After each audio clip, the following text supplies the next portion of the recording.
NBA has never been this star-studded before. We went to having one-star teams, to two-star teams, to super teams, to the teams we have now, in which you need at least 3 arguable players that could be franchise players. And the person responsible for that, to me, is Michael Jordan. Today we talk about how Michael Jordan made the NBA a gold mine, along with other players, and how he changed the league for the better and made it so lucrative and iconic, and also a global game. So let's talk about it today and cover it in sports.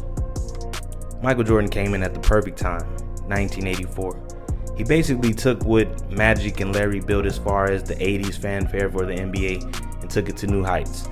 Of course, in the Eastern Conference, you also had Isaiah Thomas and the Pistons coming up, Dominique Wilkins coming up with the Hawks. But as far as a polarizing star, it hadn't been seen as far as one being solo since Dr. J. And Dr. J kind of was popular, but he didn't have as much fanfare due to his career and his timing. He was a star in entering his prime basically when the NBA and the ABA merged. So he didn't get as much coverage, marketing, and really get to enjoy the fruits of the labor of the prior generation of players. So Dr. J was really the first with the endorsements, the first solo superstar, but Michael Jordan really got to capitalize off of what Magic Johnson and Larry had built as a foundation for the new NBA. New faces, more fans, the game was becoming popular in the 80s, and Michael Jordan was that perfect star to take it to the top with the high-flying dunks and just the athleticism that went off the charts. You even had David Thompson, the Skywalker, which people forget about, but at that time, the NBA wasn't a global game. Hell, it wasn't even as much national as it is now, and we'll talk about that. But like I said, Michael Jordan came in at the perfect time to change the NBA, and when he did, it never went back to normal. And if you've seen The Last Dance, you'll notice that during the 80s, early 80s especially, that generation of coaches and GMs, they were searching for a big man. It was not popular to pick a guard to build a team. At that time, if you were going to build a team from scratch, you were looking for a 7-footer. No questions asked. You were looking for your next Bill Russell, your next Will Chamberlain, your next Kareem. You weren't really looking for the Dr. J. That seemed like a rarity amongst rarities. And teams back then were very skeptical of drafting a guard as number 1, as it hadn't been as successful until Michael Jordan. And he was the number 3 pick, the 3rd pick, after Sam Bowie and Hakeem Olajuwon, 2 big men. And prior to that year, you had Ralph Sampson, a really nice big man who was just cold. And there wasn't too many players like Ralph Sampson. It's unfortunate he had the injuries, and the same with Sam Bowie. Hakeem Olajuwon did his thing as a number 1 pick. But during that time, teams were definitely looking for a 7-footer to build their team around, maybe surround with some shooters, get a point guard who can pass it to him, and that was it. But in 1984, when Michael Jordan came into the league and showed how much he could do with the ball in his hands, dropping 50 points here, 40 points here, the league perspective started to change, and teams started to search for that next Jordan. And if you were young back then, that was before my time, but you see a lot of articles who were looking for articles who basically they were talking about searching for the next Jordan. We need to find the next Jordan, or this player was called Baby Jordan, Jordan Jr. It was a lot of people who were vaunted as the next guy, but not too many got close as Kobe, rest in peace. But during that time, Michael Jordan was the only one who shifted that dynamic and desire to build the team around a player. They went from building the team around a power forward, maybe a small forward, but definitely a center, to looking for that next shooting guard, point guard, who could handle the ball and change the league, or better yet, wreck it.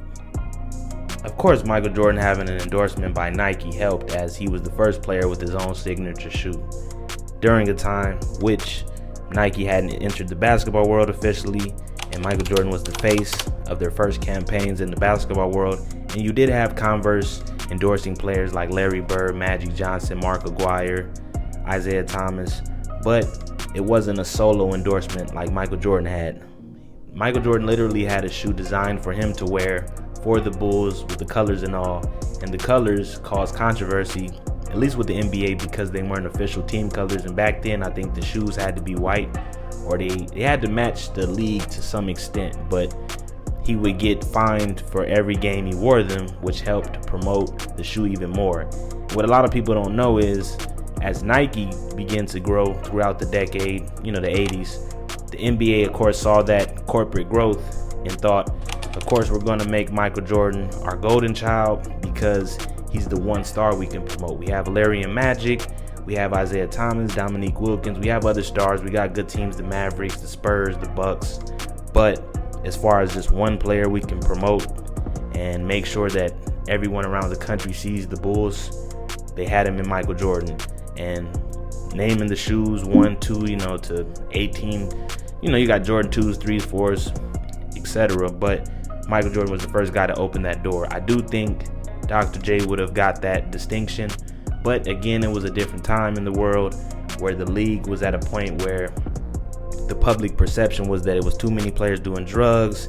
It was a too urban of a league, too black, and the fans, majority of them white, didn't have somebody to identify with until Larry Bird came in the game. And so I think that helped open up as far as viewership and endorsements and advertisements. Companies started to feel comfortable, endorsing Michael Jordan, and that opened the gates for all the endorsements we see now, with LeBron having to shoot KD, Kyrie, and it's some real dope shoes, but Michael Jordan was definitely the first to have his own shoe, and it gained popularity throughout the years, and it's still popular to this day. So people wear them to weddings, to work.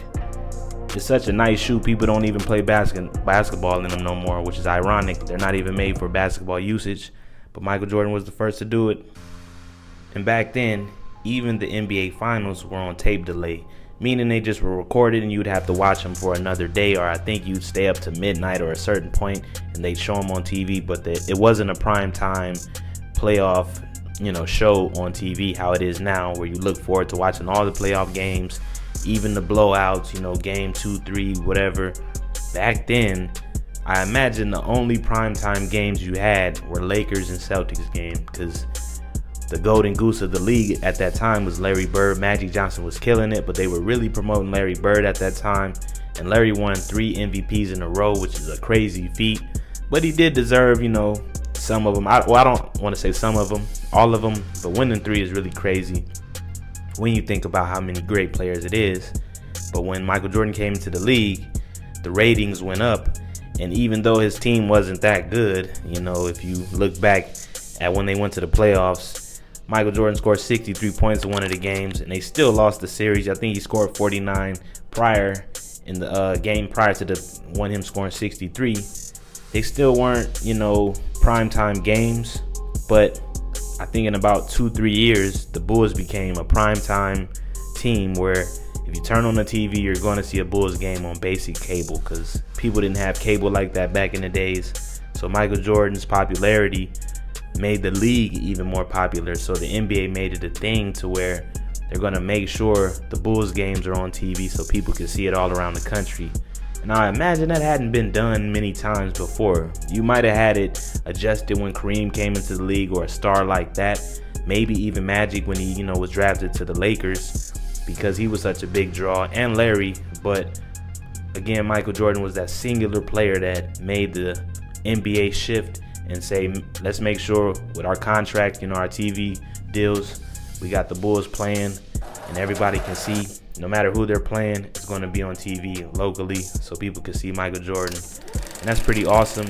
That speaks to his influence and how polarizing of a player he was. Not too many players can pull off a bald head in their late 20s. Michael Jordan started balding at like 25, 26, and that's genetics. You can't control it. It happens everywhere around the world.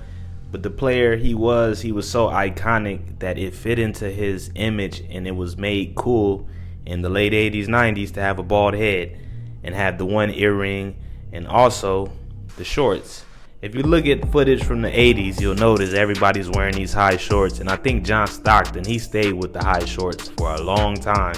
I don't even know if he changed them in his career. I think he played with high shorts his whole time. But that was the standard, how players dressed up for all games. And you could contribute the changes also to the Fab Five in college wearing longer shorts. But I think they were inspired by Michael Jordan and him desiring to wear longer shorts. And that became a trend, a crazy trend, to even in the early 2000s, the shorts were so big, it was ridiculous. All the clothes were big in the early 2000s, but as far as on the basketball court, players wearing big shorts, you got Michael Jordan to thank for that. The one earring, the bald head.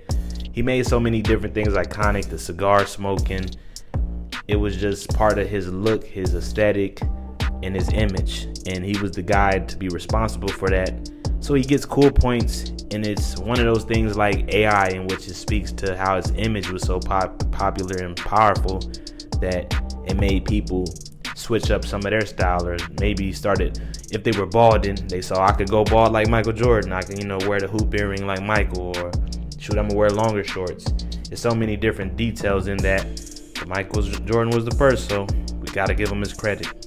And along with setting the standard for playing in the dunk contest, competing in the All-Star game, so many other things as far as setting the standard for what we know as an NBA superstar today.